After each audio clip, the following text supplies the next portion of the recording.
What's up guys, I'm Skyland Shore, here with MMO Attack.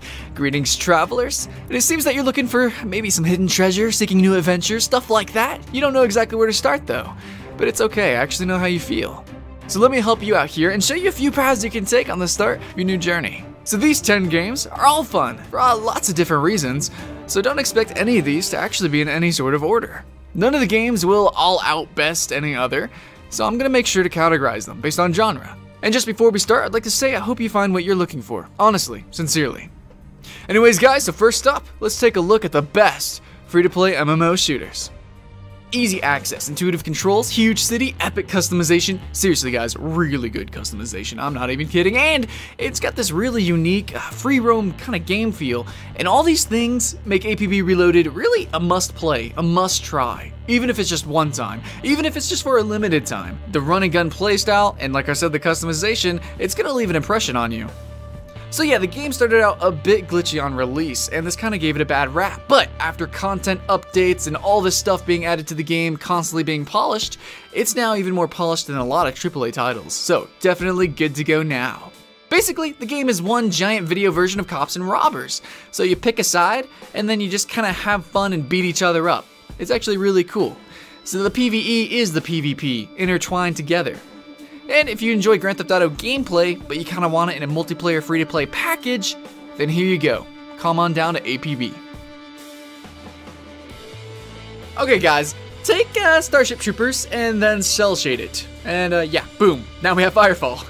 It's an open world shooter. Firefall is a PvE MMO that has there's some hints of that there's going to be some competitive PvP involved, but you know, the game's still in development, which by the way, it's kind of been in development hell, but regardless, the game gives you unprecedented acrobatic abilities, like say gliding, and then you have different vehicles and stuff, and you can leap, and just you're really acrobatic in this game, from mountains to cities. And really actually the open world aspect, the exploration to Firefall, is actually a core component to its gameplay.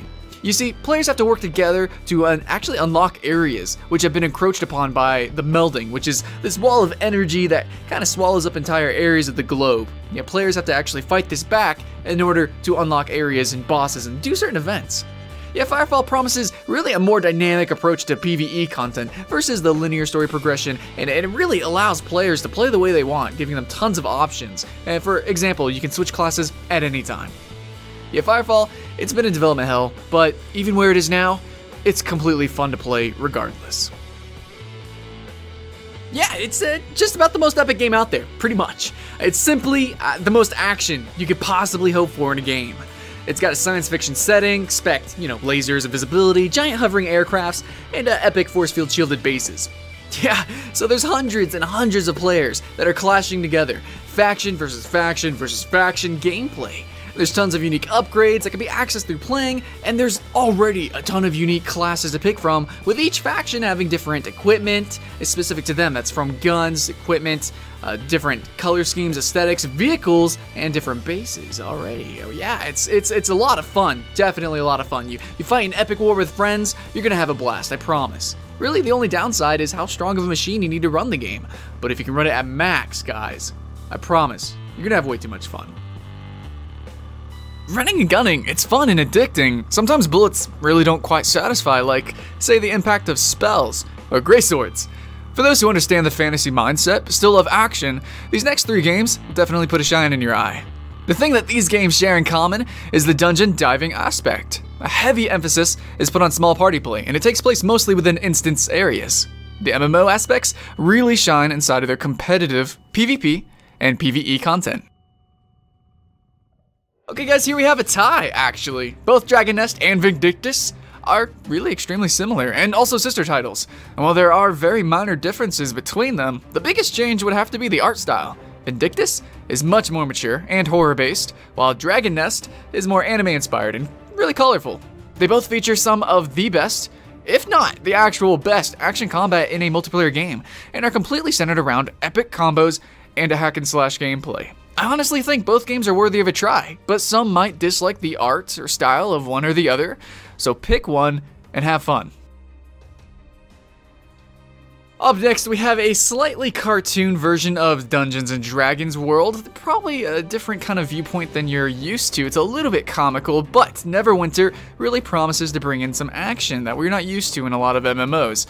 So yes, Dungeons & Dragons Neverwinter takes place in a familiar land. It's filled with liches and undead, and of course a few dragons and dungeons. Choosing a class and picking a role are necessary investments, which really breathe life into the game since it entirely revolves around the party questing. The dungeon diving. One extremely unique feature to Neverwinter is the fact that you actually create your own dungeons, and also the mix between tab targeting and action combat really makes the genre feel fresh. And holding its place in many top 10s as probably #1, Path of Exile is simply one of the best games out there, and the fact that it's a free-to-play makes it that much better.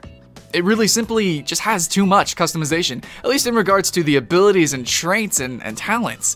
And the RPG aspect to it is phenomenal. The story, absolutely good. So if you want an experience like Torchlight or Diablo, but free to play and really good multiplayer, play Path of Exile today for instant gratification.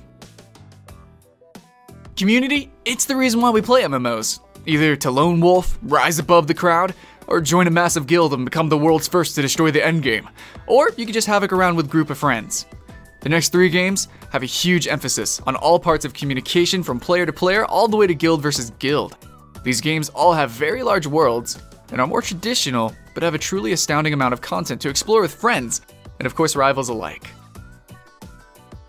Star Wars: The Old Republic has a great storyline, and also interesting PvP arena battles. They're always adding entirely new content, such as right now they just added space fighting and spaceships, which is pretty freaking cool. And yeah, Star Wars, for the most part, is actually almost identical to World of Warcraft mechanics, which is, to a lot of people, really good. To a lot of people, same old, same old. A new setting and free-to-play payment model really makes this game worth a visit.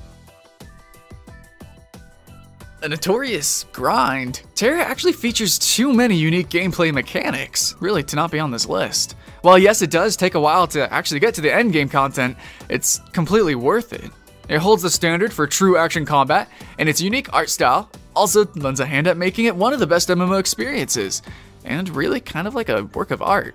If unique classes, unique bosses, and a new world are exactly what you're looking for, really then look no further. Our next contender on this list is Rift, which is really likened to World of Warcraft since its release. Rift has been ever-changing, and going free-to-play was the catalyst for even more change, as since then the designers of Rift have non-stop been trying to make the very best MMO out there. While many aspects of the game could be considered standard, it's the polish that really sets it apart from other free-to-plays, and more than most, is worth delving into. And yeah, it is a little bit usual, but at the same time as a free-to-play, it's unusual. It's unusually massive. There's a lot to do, and that's what you want in an MMO. Now guys, there really is a question about what exactly is an MMO. Now so, what does it even mean for a game to be called free-to-play?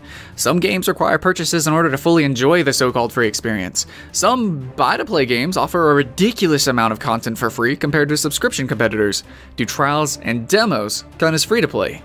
What I do know is that there are a lot of games that I could put on this list for an astounding number of reasons, each unique to the MMO.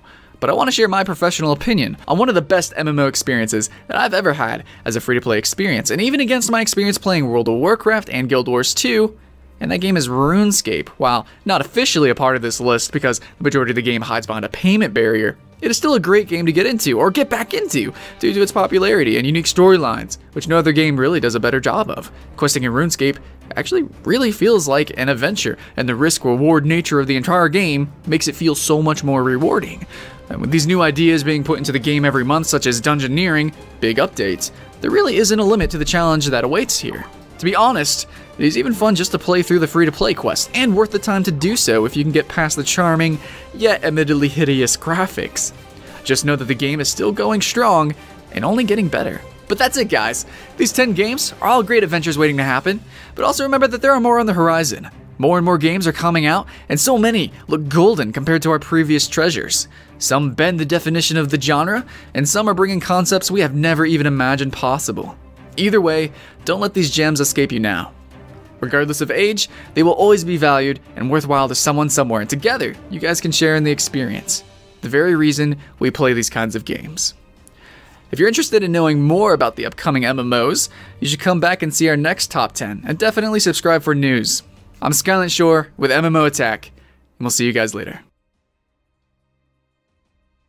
Hey guys, Kirk here, and welcome to MMO Attack's first impressions of the Elder Scrolls Online PvP. PvP is hopefully just how you expect it, a wild, crazy slaughterfest with blood, murder, meat, fire, and trebuchets all over the place. There is a lot to take in on your first trip to Cyrodiil. You'll be going through the menus, figuring out what your faction owns, where the nearest keep battle is, where you should fast